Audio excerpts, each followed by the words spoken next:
Hello, everybody. It's April 10th, 2008. Thank you for tuning in to matLine today. My name is Matt Brookline, and let's get straight into today's history. In 1790, the U.S. patent system was created, which I think we can all safely say was pretty much pushed through by Ben Franklin because he wanted to make some money off of all those things that he invented, like the bifocals, I don't know, stuff with the printing press, the harmonica, which is this really cool thing with, if I find a picture of it, I'll put a link in the stuff, but it's all these bowls filled with water. Oh, it's awesome. So that was, in 1858, the original bell for Big Ben was created, and it weighed 14.5 tons, but then they tested it out, and it cracked, so they remade it at 13.7 tons, and that's been the same one for, wow, however many years that is, 150 years, I guess. 150 years. Pretty much, yeah, exactly 150 years. So, congratulations on 150 years, Big Ben. 1865, Robert E. Lee addressed his troops the day after he surrendered for the last time. This was like his final words to his troops. So, way to go, guys. Way to try really hard to lose the war. In 1866, the ASPCA was created, the American Society for the Prevention of Cruelty to Animals, which is the best, I would say, animal organization as far as things of that nature go. Like with Greenpeace, you got the ALF, the Animal Liberation Force, the PETA, People for the Eating of Tasty Animals. All of those groups are just radical and ridiculous, whereas the SPCA, the ASPCA, is the one that does good things and tries to help the animals.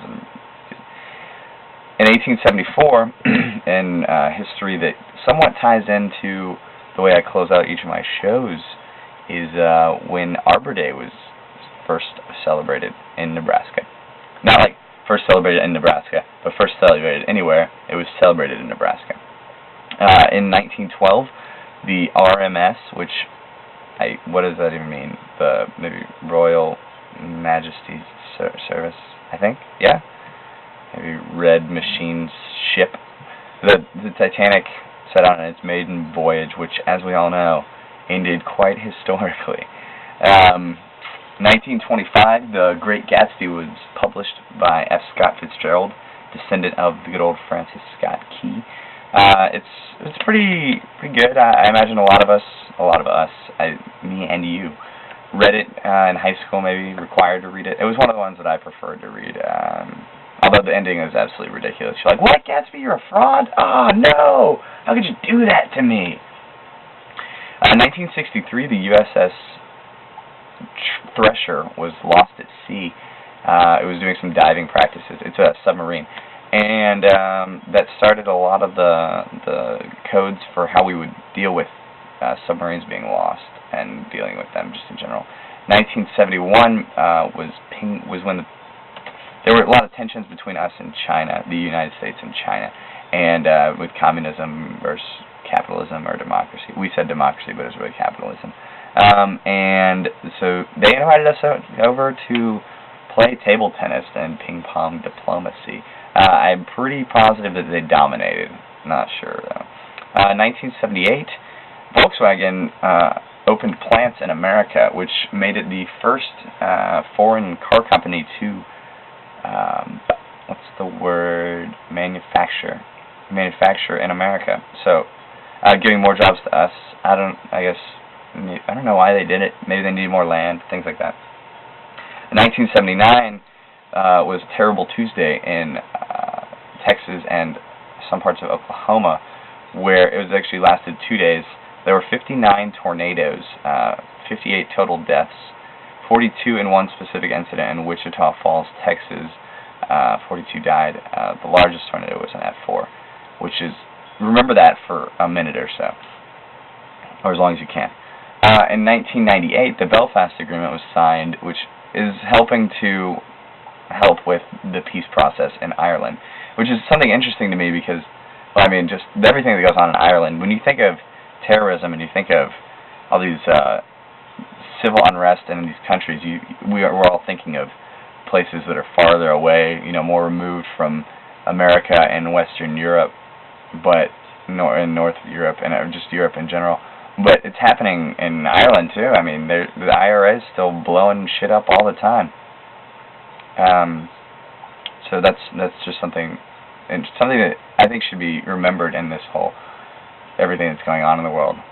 Now on to birthdays is let's see, John Madden, fame of announcing football games, and he was a coach, but he really made it big when he came out with those football video games, because those are awesome. Steven Seagal with his sweet ponytail.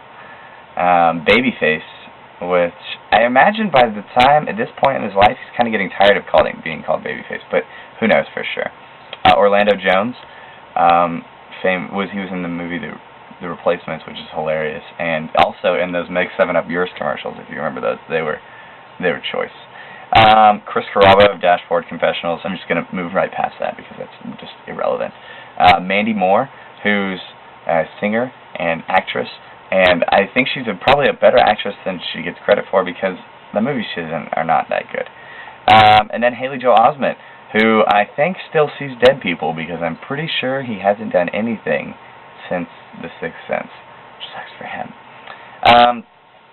Then, and one other thing in history before we go on to future history is I was looking through. I'm not going to do this really at all as deaths, because I think that's kind of a downer. But when I saw the deaths, I was looking through the deaths, and I saw a name that popped out to me.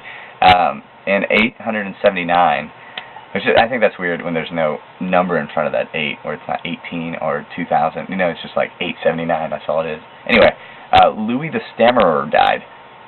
He was king of Aquitaine. That's just an awesome name, Louis the Stammerer. His dad's name was Charles the Bald, and the guy that he left his kingdom to was Wilfrid the Hairy. You may recognize the name Aquitaine because of Eleanor of Aquitaine, who is she was the Queen of England, and she was married to Henry, the 7th or 8th. I don't remember. The one that didn't kill all of his wives, I'm pretty sure. Anyway, she was pretty foxy lady. She had sun poisoning when she went on the Crusades, because in order to show her reverence for the Lord, she wore a plate mail that did not cover her breasts, and she got serious sunburn on her breasts to enliven the troops. Now on to future history. Barack Obama released a statement saying that he would not require his Joint Chiefs of Staff to be open to letting gays into the military, which is interesting. And somebody that's running on integrity and tolerance and all this, and he's liberal, but you're going to say you gays can't be in the military? Nice. Way to go, Obama. The American Airlines still has 900 flights grounded, which just generally sucks. Something that kind of ties into, as I told you, remember, there are tornadoes again, big tornadoes in between, from Texas to up to Nebraska, Texas, Oklahoma, and Nebraska. So that's happening again. Interesting little juxtaposition. So, but no deaths yet. Then there's everything still going on with the torch, which is just, I think it's a poor way to do things. I mean, it kind of reflects on just the bad decision that the IOC made in choosing China. I don't think that was a good choice. But they've done it, and now they're dealing with it, with all this people putting out the torch. It's the first time the torch has ever gone out, things of that nature. And the London Marathon is about to take place, and there are 6 warriors from the Maasai tribe from Tanzania who are coming to run in the marathon to bring attention to their city or their village where people are dying. 2 out of 3 children are dying of waterborne diseases. One last little bit is that the FCC approved last night a system to notify people by their cell phones to let them know if there's a disaster or emergency and things like that. So that is the history and the future history of today, April 10th, 2008. So remember, everybody, leave the dead meat in the freezer. Put on your Sunday best because it's Arbor Day, baby.